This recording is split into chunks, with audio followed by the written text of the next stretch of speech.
Hello,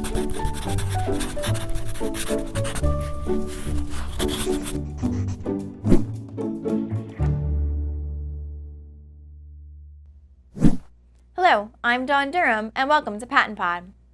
PaTTANpod was able to attend the Pennsylvania Community on Transition Conference. While attending, we had the opportunity to speak with Allie Rossock, a member of the governing board of the Pennsylvania Youth Leadership Network, or PYLN, to gain a deeper understanding as to why time should be devoted to secondary transition planning. We also spoke with MichaelAnn Byrne, a member of the Young Adults Creating Change, an affiliate of PYLN, and her mother Sherry, to hear their perspectives on the importance of secondary transition planning for young adults. Take a listen. Allie, thanks for joining us today. Thank you for having me, Dawn. So let me understand this correctly. The Pennsylvania Youth Leadership Network was an organization started by young adults. Is that true? Yep, PYLN was started by youth and young adults across Pennsylvania. We had the help of a couple adult allies who really got the group started, and since over 10 years ago, it's changed a few times, but we are still coming here to the Transition Conference and still making sure that youth voice is heard. I love the fact that it was started by young adults because it means they wanted to have their input. Absolutely. And they wanted to get it out there. So I think that's really powerful for the organization. So glad to hear that. Let me ask you, why is it so important that our students and our families and our schools really prepare and plan for secondary transition? Why does it matter that we go through that planning process? Sure. So, I mean, any sort of transition in our lives is a big change and something that's worth planning. I think secondary transition, that movement from high school to sort of adult life, post-high school life, can be very challenging for anybody, both with and without disabilities. But particularly for youth and young adults with disabilities, there are a lot of barriers that are going to be out there. We don't have the same protections that we might have in high school. So being able to start the process early and plan and try to get some help in place for those barriers is going to make that process so much smoother. So it really is breaking down the barriers, overcoming the hurdles, expecting them, knowing what to prepare for, and then being able to overcome those obstacles and hurdles. Yes, and even planning for how to approach a barrier when it comes up is so important. Even as a 28-year-old, I'm still encountering barriers, but because of planning that happened early on, I know how to approach them and problem solve. Excellent. Now let me ask you this. We want young adults and students to have a voice in their secondary transition planning. Why? Why do they need to have some kind of input? PYLN has asked this question so many times. Why should we include youth in their own plans? Because the plan is about them. It seems like such a simple and silly answer, but people really forget to bring in the person that this plan is about. And even regardless of the disability that the youth has, they should be the leaders of their own lives. PYLN always promotes youth-led, youth-driven styles, person-centered planning, really starting with the root of what this is all about, getting their perspective. We think that they have a lot more to say than people give them credit for. Person-centered. I love that. Yes. I think that's what we should focus on for everything. Person-centered. And it matters of who that person is and their input. It's not a one-size-fit-all kind of plan. So really starting with what their interests are, skills, things that they might need more support in is so critical. What would you say to those administrators, teachers, families, young adults, youth who are saying, well, what should I know? What should I know about moving forward with the secondary transition plan? I think for the youth, it's all of our sessions, all of our events is about empowering them to believe that they have something to say and that say matters. And to the schools and administrators, parents, professionals, letting them know too that what the youth has to say really matters, and they have more to say than what you think. They also are smarter than you think. This is, again, not just a disability-specific idea, but adults tend to think that youth don't really know much. And sure, we still have things to learn and room to grow, but we have a pretty good idea of what works and what doesn't work for us. And getting that perspective could be the key to open up a lot of different plans. So you want them to know about empowerment. And it's all about student empowerment, youth empowerment, really. Knowing that their voice matters. I love it. Now let me ask you this, and we ask this of every guest that we have on PaTTANpod. We want to inspire others to grow professionally. We want others to look at this and say, you know, there's an area in which I can get a little stronger at, perhaps I can strengthen and refine some of my knowledge. What advice would you offer to those who are viewing this episode for how to grow professionally?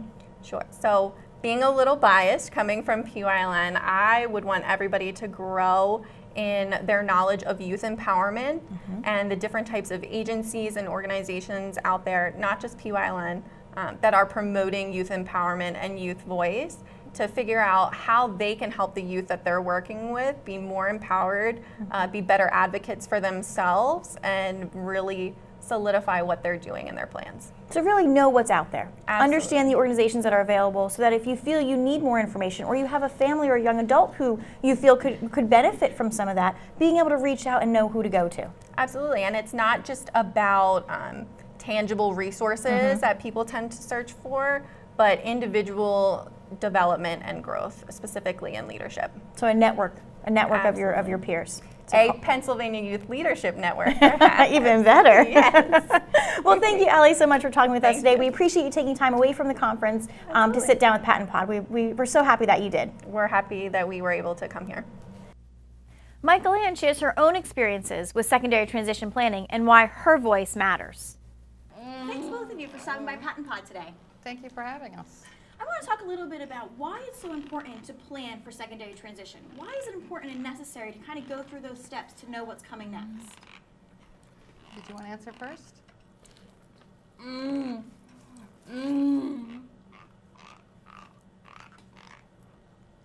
you have some thoughts as to why it's important to really plan out secondary transition?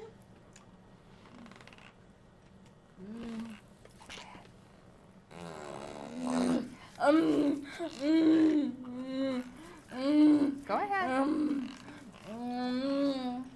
Why is transition planning important?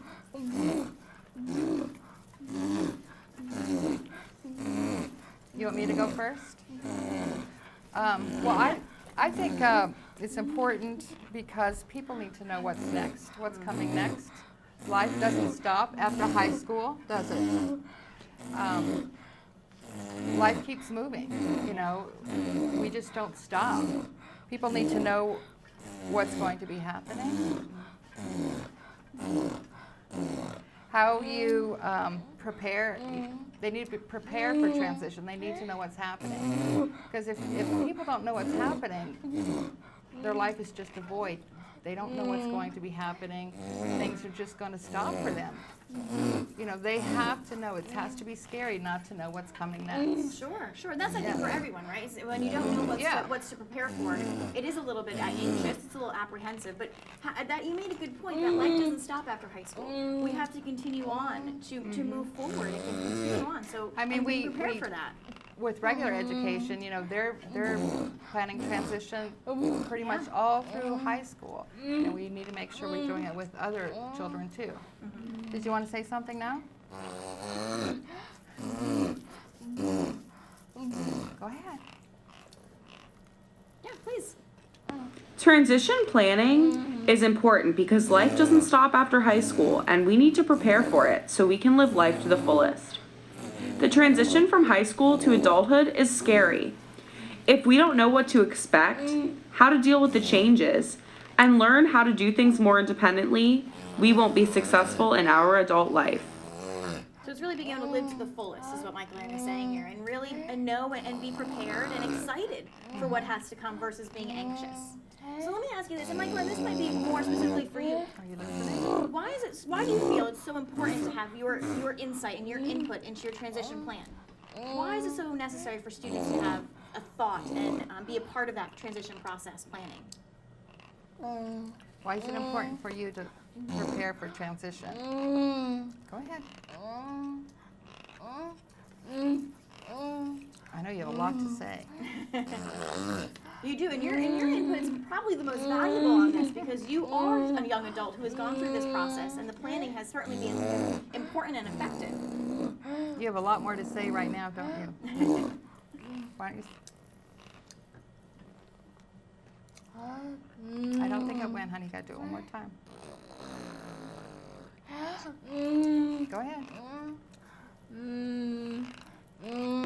This is my life, and I should have a say in it. I have the ability to speak up and express my love for jewelry. Now I have my own business. If every young adult has the ability to play the main role in their transition, then more students will be driven to do what they love and be successful doing it. So that's speaking up and being successful in what MichaelAnn and peers want to do, and having a say in that, saying this is where the path I want to take, this is where I want to go with my life. I need to have, and be able to be a part of that planning. No one's plan is more important than someone else's. We should be shooting for the stars. Someone's disability should not play a role in how good someone's transition plan is. I love the shooting for the stars. I think I might start to use that phrase more often. So, and MichaelAnn really answered that question of what would we want others to know? What would we want administrators? What would we want parents? What would we want young adults to know and to teachers to know? And MichaelAnn wants them to know, we want to shoot for the stars. Do you have any input on that either, Sherry? What you want to offer to those folks? I think it's really important. We're teaching our kids to dream, but it's hard to teach dreaming if they don't know what's out there. So I think it's really important that we're showing all students what kind of careers are out there. Make sure they're out there learning different things. Career interest inventories, making sure we're doing that with all students, not just with regular ed. Sure. And finding tools that work for people. We had to really search for tools that worked for MichaelAnn. We had to find videos and stuff on different careers. Remember all those videos you watched? And we landed on jewelry making, which I think that's phenomenal, by the way. So I'm very excited to hear that. And you had said it's just making folks aware and young adults and students aware of what's out there, because you may not know. You might not have experienced a career path. Or a track in life that you didn't know existed, and how would you know that's something you want to shoot for the stars with? So right. I appreciate that. What advice, and I ask this question because on PaTTANpod, we really want to inspire others to grow professionally. We want people out there who are watching or listening this episode to really think, well, you know what, I want to grow in my professional knowledge. What advice might you offer to those folks who are listening and watching? Well, I think it's really important that we realize everybody has dreams, even people with really complex needs.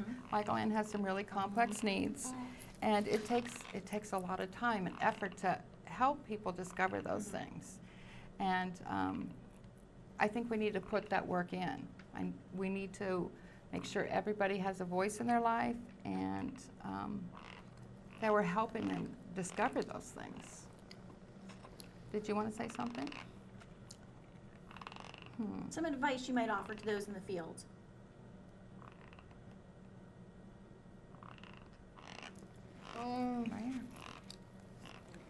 Stop limiting people with disabilities. Help us have big dreams. Anything is possible. I like this. Again, I might take a few things from you today, MichaelAnn, a few phrases that I might have to kind of keep repeating. Stop limiting kids and their dreams, and their young adults and their dreams. Let them discover their dreams. Let them shoot for the stars. Let them really move forward. I think that's great advice for all of us, not just those in the field of education, but for everyone out there. So I so appreciate that insight from you. Thank you to both MichaelAnn and to Sherry for being here today. Well, we appreciate your thoughts and hearing about the importance and why we want to plan for secondary transition. And again, that piece of we need to continue to remember that life doesn't stop after high school, that we need to continue on, and we need to discover what that path is. And we all need to work together to make sure that our students and our family members know what's out there and what are their options. So thank you so much for that. I appreciate your time today. Thank you. Life doesn't end after high school. It's important to assist our students and young adults with secondary transition planning so they can actualize their dreams. Thank you to all of you in the field. You inspire growth in your students every day. And a special thank you to John Ragsdale for producing this podcast. We'll see you next time on PaTTANpod.